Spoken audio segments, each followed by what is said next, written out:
بسم الله الرحمن الرحیم. نن زمونږه لیکچر د 9 کلاس د فزیکس لپاره دی او نن به مونږه ټاپک کوو ټمپریچر. دا نوی چپټر نن زمونږ سره شروع کیږي، ترمل پراپرټیز اف میټر. دا په اصل کې د ترموډاینامیکس چپټر دی. ترموډاینامیکس د فزیکس برانچ دی. مونږه داسې ډیفاین کولی شو ترموډاینامیکس چې د برانچ اف فزیکس د ډیلز with the study of heat transformations into other forms of energy. چې heat transformation په نور چې کوم د انرژي فارمز دي هغې ته د هیټ انرژي کنورټ کول، نو دغه زموږ سره په ترموډاینامیکس کې راځي. نو د ترموډاینامیکس زیات ډیټیل به تاسو بیا په هایر کلاسز کې وایي، خو دلته تی صرف یو څو ټاپکس راغستې دي چې هغه به مونږ دلته بنیادی چې کوم ټاپکس دي هغه به کوو. اولنی زموږ سره ټمپریچر دی چې د دې متعلق تاسو روزمره زندګۍ کې اورئ چې نن ټمپریچر زیات دی یا ټمپریچر کم دی. ټمپریچر مونږه داسې ډیفاین کولی شو چې د ډیګري اف هاټنس اور کولډنس اف ا باډي with respect to some standard.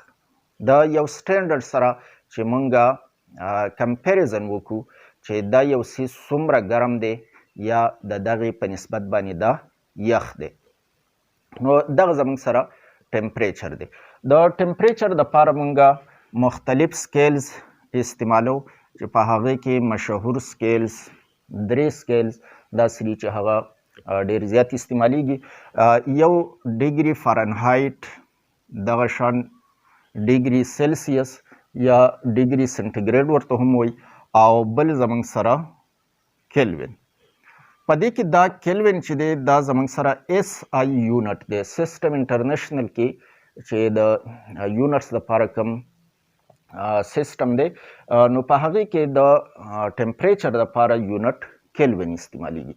نو کله چې تاسو نومیریکل سالف کوئ نو په هغې کې بیا دا لازمي چې تاسو ټمپریچر کنورټ کړئ کیلوین ته، ځکه چې که تاسو په بل دغه کې ټمپریچر واخلئ نو ستاسو سره چې کوم ریزلټ راځي هغه به بیا رانګ ریزلټ وي.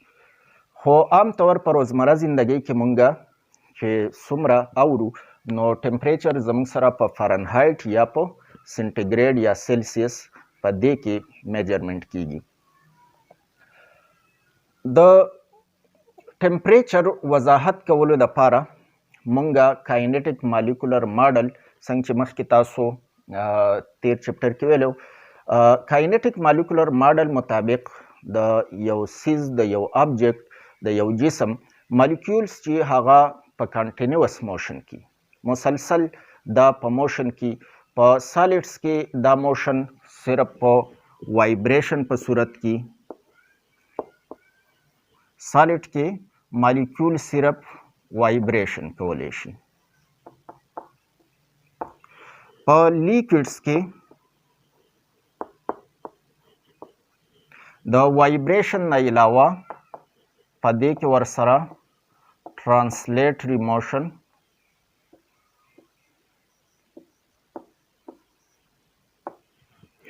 او دغه شان روټیټري موشن ورسره هم کیدی شي. او دغه شان په ګیسز کې هم، په ګیسز کې وایبریټري، ټرانسلیټري، روټیټري درې واړه پاسیبل دي چې مالیکول دا موشن کوي. کله چې یو باډي له مونږه هیټ ورکوو نو د دې مالیکولو د کاینیټیک انرژي دا انکریز کیږي. کله چې یو باډي له تاسو ترمل انرژي ورکوي، مثال په طور تاسو په یو کټل په هغې کې تاسو اوبه اخیستي دي او دا تاسو په یو فلیم باندې اور باندې فایر باندې دا کیدی، نو څه ساعت پس د هغې نه بخارات اوچتېدل تاسو وینئ، د هغې بوایلینګ خوټ کېدل دغه تاسو وینئ. نو د دې مطلب دا دی چې څه سیز د دغه فایر نه دې کټل ته ټرانسفر شو. دغه زموږ سره څه شي ټرانسفر شو؟ دا هیټ ټرانسفر شو. او د هیټ ټرانسفر کېدو سره په دغه جسم کې کوم چې موږ هیټ ورته ترانسفر کو په دغه کې څه چینجز رالو نو په اصل کې د هغې په وایبریشن کې انکریز وشو چې کاینټیک انرژي ده، په ترانسلیټري موشن کې انکریز وشو چې دغه هم زموږ څه کاینټیک انرژي ده، او یا د دې په روټیټري موشن کې انکریز وشو چې دغه هم زموږ سره کاینټیک انرژي اف د مالیکولز ده. نو د دې وجې نه ټمپریچر موږ داسې هم ډیفاین کولی شو چې د ایوریج کاینټیک انرژي چې د ټول مالیکولو کاینټیک انرژي واخلئ او د هغې ایوریج، نو د ایوریج کاینټیک انرژي of all the molecules of a body is called temperature. په یو جسم کې چې کوم مالیکولز موجودي نو په یو ټیم باندې د دې ټولو یو شان کاینټیک انرژي نه وي، بلکې د یو مالیکول کاینټیک انرژي به زیاتی د بل به کمی. نو که موږ د دې کاینټیک انرژي ایوریج واخلو نو دغه ایوریج ته بیا موږ ټمپریچر وایو. خو دا زموږ سره داسې پاسیبل نه ده چې تاسو یو جسم داسې واخلئ او ووایئ چې یاره د دې کاینټیک انرژي زموږ سره د مالیکولو به موږ څنګه معلومو. نو د یو مالیکول دپاره خو کاینټیک انرژي زموږ سره داسې نشي معلومېدی، خو یو تصور تاسو له درکول دي په دې ځای کې چې ټمپریچر زموږ سره د کاینټیک انرژیز چې څومره دي د مختلفو مالیکولو په یو جسم کې نو د دې ټولو ایوریج چې موږ واخلو نو دا زموږ سره ټمپریچر شو. نور پریکټیکلی خو داسې پاسیبل نه ده چې د یو مالیکول د موږ کاینټیک انرژي معلومو او بیا د هغه سم اپ کوو، د هغه د په تعداد باندې ډیوایډ کوو، نو دغه زموږ سره پریکټیکلی پاسیبل نه ده. دویم دغه ستاسو سره په دې چپټر کې چې استعمال شوی نو هغه انټرنل انرژي.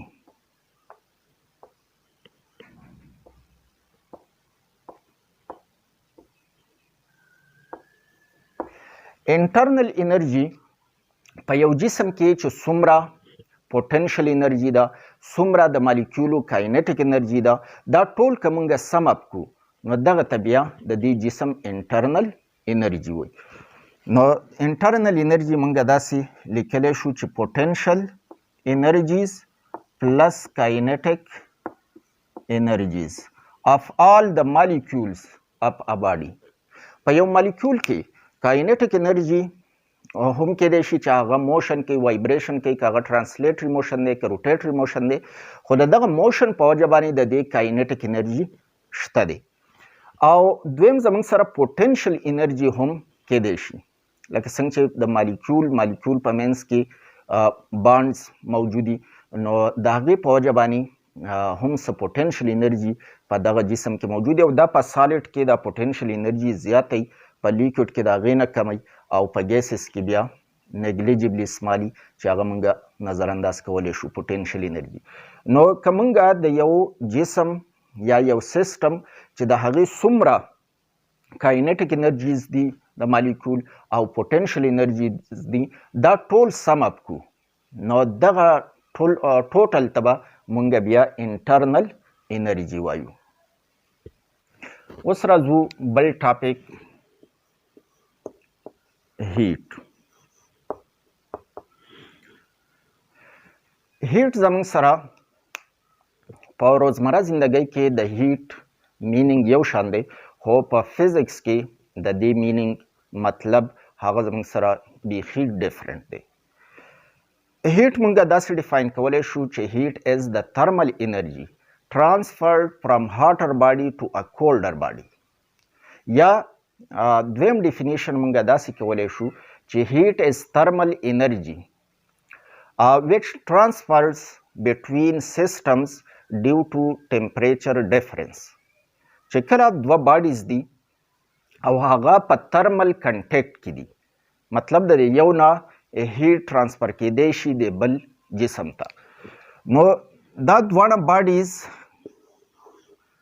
که په ترمل کنټیکټ کې دي چې د یو نه هیټ ترانسفر کېدی شي بل ته، او دا یو زموږ سره هاټ دی، دا یو کولډ دی، نو مطلب دا چې د دې دواړو په ټمپریچر کې به ډفرنس موجودي.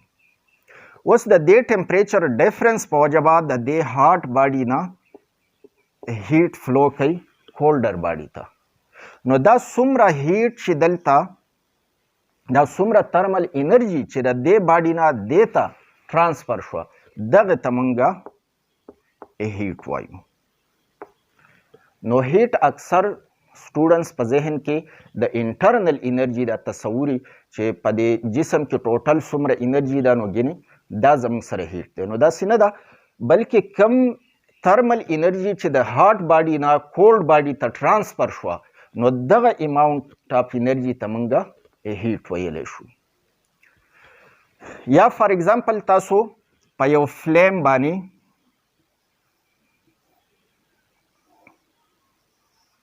یو آیرن راډ په دې باندې تاسو د پاسې نیولی دی، لږ ساعت پس دا باډي یا دا آیرن راډ دا ګرم شي، تاسو د دې هغه ټمپریچر مطلب د دې انکریز شي.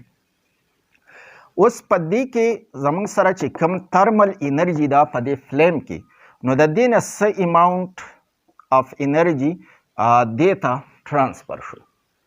نو دغه ترانسفر کړی شوي انرژي ته هیټ ویلی کېږي. هیټ زموږ سره انرژي ان ټرانزیټ دی.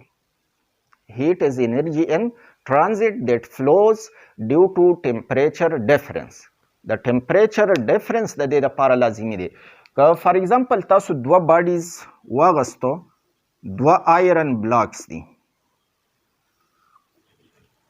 دا یو بلاک ستاسو سره په 100 ډیګري سی دی، دا بل هم په 100 ډیګري سی ټمپریچر. اوس د دې دواړه باډیز ټمپریچر ډیفرنس زموږ سره 0 دی، ځکه چې 100 ماینس 100 نو ډیلټا ټي یعنی ټمپریچر ډیفرنس دا زموږ سره 0 دی. نو په دې کې هیټ ترانسفر نشي کولی، د دې باډي نه دې باډي ته هیټ ترانسفر کېدی نشي. د هیټ ترانسفر لپاره دا لازمي ده چې د دې دواړه باډیز د ټمپریچر په منځ کې به ډیفرنس وي. نو که دا باډي زما سره په 10 ډیګري سی شي نو اوس به د دې نه هیټ ترانسفر کېږي، د دې هاټر باډي نه کولډر باډي ته به هیټ ترانسفر کوي. نو دا خبره یاد ساتئ چې هیټ زموږ سره د کولډ باډي هاټ باډي ترمنځ د انرژي ترانسفر دی.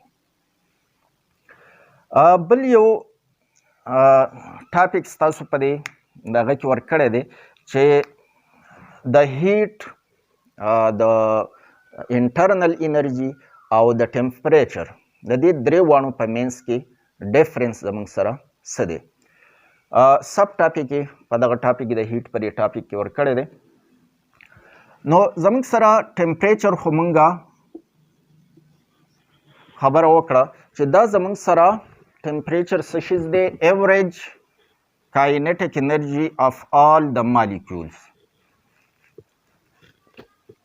ټمپریچر زموږ سره د مالیکولز کاینیټیک انرژي چې د هغې ایوریج والو دا اینګل بریکټس د ایوریج دپاره استعمالیږي، څنګه چې تاسو د ویلاسټي سره اینګل بریکټس ولګوئ او هغه ایوریج دپاره.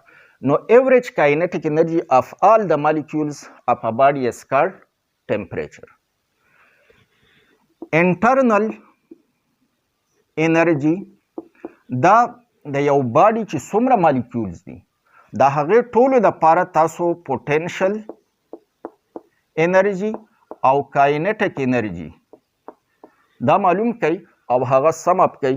نو ټوټل چې زموږ سره څومره انرژي شوه دا د دغه باډي دپاره انټرنل انرژي ده.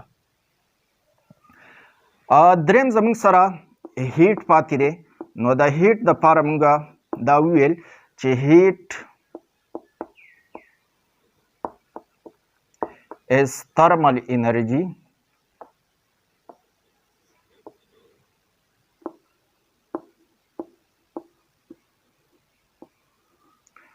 transferred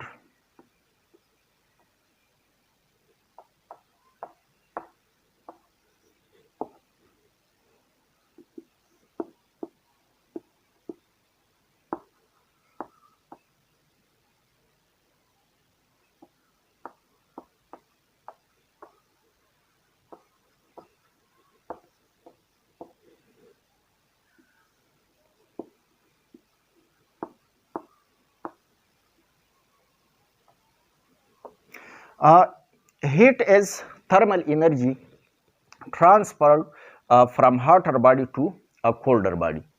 نو د دې درې وانه ډیفینیشنز نه تاسو ته د دې په منځ کې چې کوم ډیفرنس دی هغه بالکل واضح کېدی شي. انټرنل انرژي یا هیټ د دې لپاره مونږه یونټ به جول استعمالو، ځکه چې دا هم زموږ سره انرژي ده بل څه څیز نه دی. نو د هیټ دپاره چې کوم ځای کې ضرورت وي نو تاسو به یونټ د هیټ دپاره استعمالوي جول denoted by J. څنګه چې نور other forms of energy دپاره تاسو یونټ کله دغه کوئ استعمالوئ نو جول استعمالوئ، د ورک دپاره هم تاسو جول، نو دغه شان د هیټ دپاره به هم یونټ جول استعمالیږي. او د دې اماونټ اف هیټ دپاره سمبل کیو استعمالیږي.